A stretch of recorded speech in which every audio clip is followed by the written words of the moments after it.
So here's a story I get asked about a lot. September 19th, 2015, my infamous day on Lake Erie in the Coast Guard. Almost died doing what I love to do, though. I get teased a lot about this particular event, but it was really catastrophic. It was traumatic in a number of ways, not just on me, but my family as well. Poor wife. We'll leave her widow with our 3 young children. I was with partner Josh Stelka. I say partner, he was my co-angler partner, or my traveling partner for the BASS Northern Opens. And Lake Erie, out of Sandusky, Ohio, was our 3rd and final stop. And we drove up there Friday night. Saturday morning we launched to practice, and we ran about 22 miles to get to Pelee Island. Now there was a slight breeze coming out of the west, 2 to 3 footers to get all the way to Pelee, and we fished on the east side. We'd fished for about an hour and a half with very little success. We drove about 5 miles further north in an area simply known as the helipad. Now the helipad is a shoal that goes from 20 to 25 foot all around up to 7, 8 foot. And there's an actual helicopter landing pad there, thus the name, the helipad.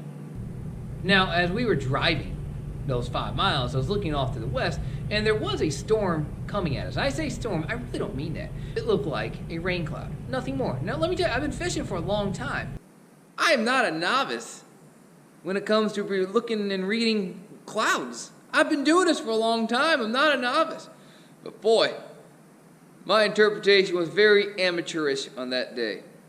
That wind came and got us. When that rain came on top of us, it wasn't rain. It was a storm. Bam! It hit us, and that rain was so vertical coming at us. Those waves started bouncing off on us, and it took no time at all. We had estimated about 11 to 12 minutes. Those waves went from 3 foot up to 7 and 8 foot, and they were cresting. They were breaking over right down on top of us. We stood our ground and got battered by the rain as it was hitting us and pelting us on the side. It was actually to my back. I had the boat pointed east when it was coming and hitting us in our west, from the west. Now, we were about 5 miles east of Pelee Island now. So we really were at the mercy of the wind, had 5 miles to sweep across and get to us. And after about 11 minutes, Josh and I figured, only about 11 to 12 minutes max, when we had arrived, 12 minutes earlier, there were 3 foot waves. Now we were in 7, 8 footers.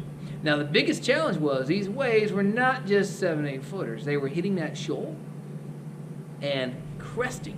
Hitting that shoal. Have you ever been on a Great Lake, or you ever look across a Great Lake and you see out of the blue you see waves that are white capping? That's what I mean by cresting. Those waves are probably hitting a shoal, and these waves were cresting or white capping literally on top of us. Now I bared it for a couple minutes, maybe 2, and then it was time to get out of Dodge.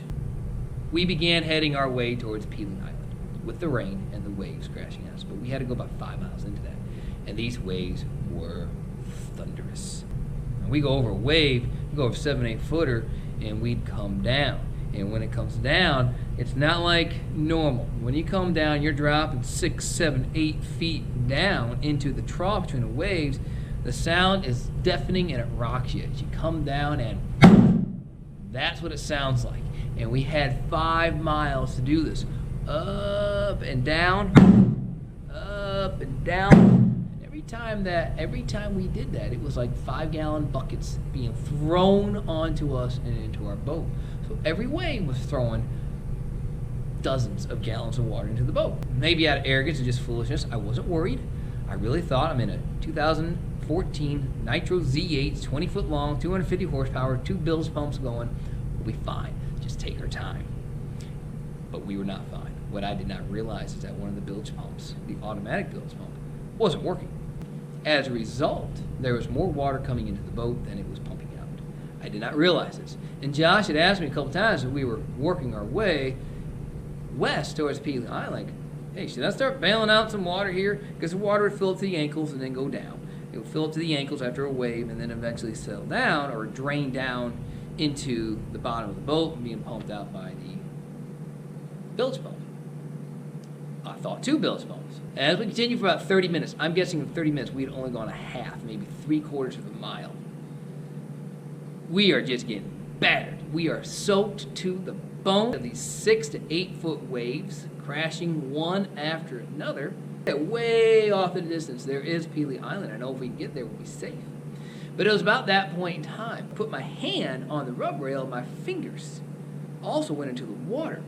Now, normally our rub rail is about 1.5 feet above the surface of the water. I grabbed that rub rail, my fingers in the water, and they didn't come out of the water. So I had to look immediately. And I looked directly to my right. And that water is literally all the way up to the rub rail. So I immediately looked behind me. And I saw that the very back of the boat was actually underwater. Half of my outboard motor was underwater. And it was clear. What was happening is my boat was surely sinking. Pretty natural to say some panic set in a little bit. Now I knew why Josh was offering to start bailing water with the bucket. Uh-oh. So yeah, Josh, go ahead and start bailing water with the bucket. And as he did so, it wasn't more than a minute later after this discovery, my outboard motor shut down. It did a little sputter, and then dead. Now I had about 1 second to make a decision. And the decisions, I had a choice. The choice was do nothing or jump up on the bow of the boat and put the trolling motor down. Jumped up the front of the boat, put the trolling motor down, looked right in front of me, and there's a wave at least 1 foot taller barreling right down at me. That's what I was faced with. I had a butt seat, held onto it with my left hand, put my foot on the pedal of the trolling motor, rode that wave out. I looked behind me. The sight is grisly. Josh is bailing water with a little waste basket. There's water floating. There's lures floating. The back of the boat's flooded, covered with water, and half the outboard's underwater. Two things were becoming imminent to me. Number one, if I fall in, Michael Phelps couldn't swim in these waters. Nobody could, let alone Annie Buss, life jacket or not. If I fall in, I die. Second was, with so much water in the back of the boat, it was a matter of time before a wave hit us in an awkward way that would tip us. I was convinced those two were imminent. So we were in dire straits. Who do I call? I even threw the question out to Josh. Who do I call? Amazingly to me, Josh said, call Ghostbusters. Yeah, I wasn't laughing either. So Josh, no, this ain't the time for jokes, man. So I called my wife. I called my wife hoping she could look up very quickly who I should call. I'm in Canada. I'm not in U.S. waters. I know I'm not a jurisdiction for the United States Coast Guard. I don't have a phone number for the Canadian Coast Guard. It's a lesson and a mistake I'll never make again, is to travel into Canada without the Canadian Coast Guard numbers, or the United States Coast Guard number for that matter. I called her, got her voicemail, did leave a message. And then I called 911. I had no idea if 911 would work. No idea, but they did answer. I had about a bar on my phone, so it's just a matter of time before I'd lose that call. I told them who I was. Hi, my name's Annie Buss. I'm right around Pelee Island, Lake Erie. I'm about to die. Can you help me? And so they transferred me. Got a hold of somebody else. Same deal. I'm Andy Buss. I'm in Lake Erie. I'm going to die. Can you help? They transferred me over.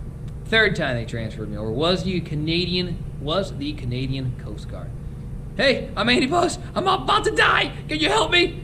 And they asked me several questions. I'm having this conversation. Mind you, the whole time I'm having this conversation, I've got 1 foot on the butt seat. I'm leaning on the butt seat. I got one hand holding on the butt seat. My right foot's actually controlling the boat with the trolling motor. Josh is behind me bailing water. I got wind and water flying into my face, and I'm trying to have a phone conversation while navigating with the trolling motor through 6-7 foot waves. They asked me some questions. I answered them as surely as I can. And finally they said the magical words, which was, someone's coming for you. Thank you, God. Now, I didn't want to sound too desperate, but I had to ask, what do you think the ETA is? And they said about 30 minutes. I thought, take your time. I'm going to be dead in 10. Almost immediately after I hung up the phone, and I told Josh what the situation was with the Coast Guard, my phone rang. I was actually getting service enough. I was getting phone calls. It was my wife. My wife wanted to know what the deal was. I wasn't sure. Should I tell her? Should I tell her the truth? I had a moment of pause. Should I tell her the truth? And I told her. Best I could. We're in trouble. She didn't quite understand what I meant at first. I'm 4 miles away from closest land. Our boat is sinking. We're in 6 to 8 foot waves. Got stuck in a storm. I might die. The very next day, September 20th, was my youngest son's birthday, and he was going to celebrate it with the fresh death of his father, who was out chasing bass.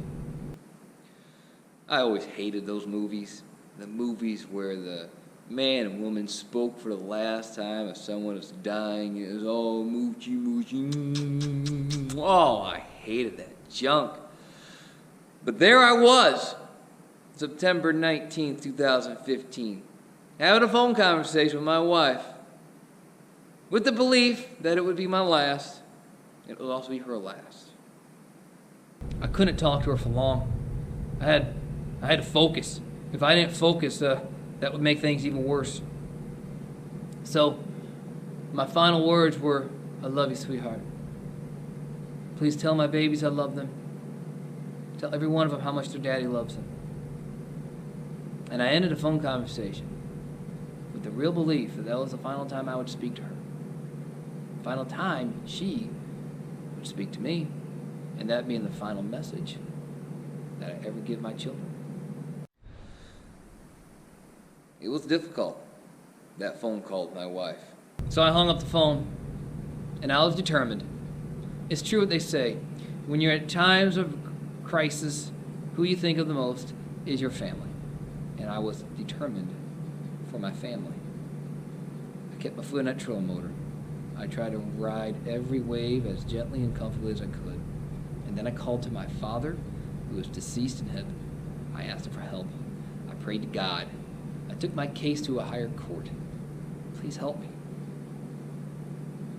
Whether it is miraculous or by coincidence, things started going my way. The waves, we were going over the waves much more gently with the trolling motor than with the outboard, which meant we were taking on less water. The combination of Josh and the one bilge pump started catching up, and we were making headway towards Pelee Island.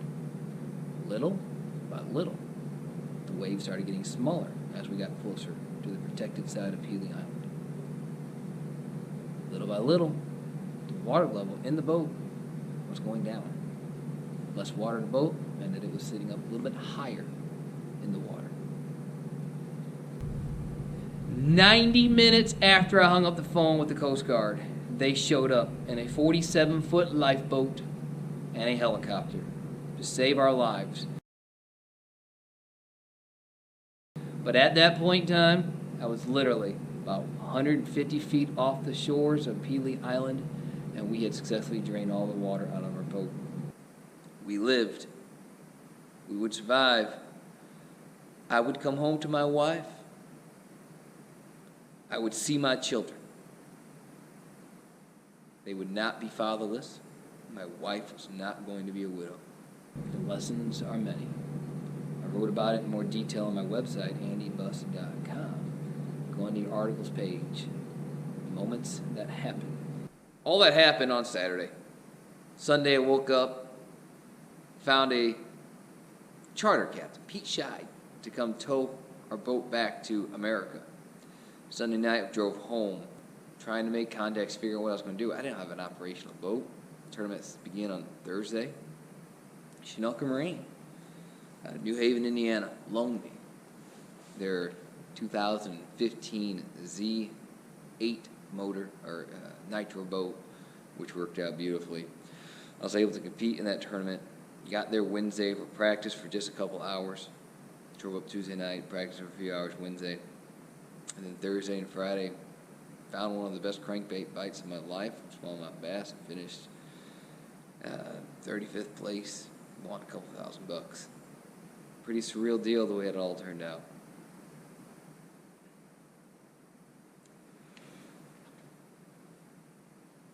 It's a story for the ages, if you ask me, because I don't ever plan to have one to top that. Pretty awesome. Boy, I had some sponsors back then who let me fish those opens who have stuck by me. Sandusky Marine is one. Megawork Heel Guard's another. The Megawork Heel Guard, through me, is offering you an opportunity to save 20% on anything you order off their website if you just punch in the promotional code ABUS20. ABUS20, that's Andy Bus 20% off. Please subscribe to my page. Just hit the subscribe button, that little red rectangle. Go ahead and click on that, please. Subscribe and like this video. Please like it and share it. By all means, share it to every single person you know.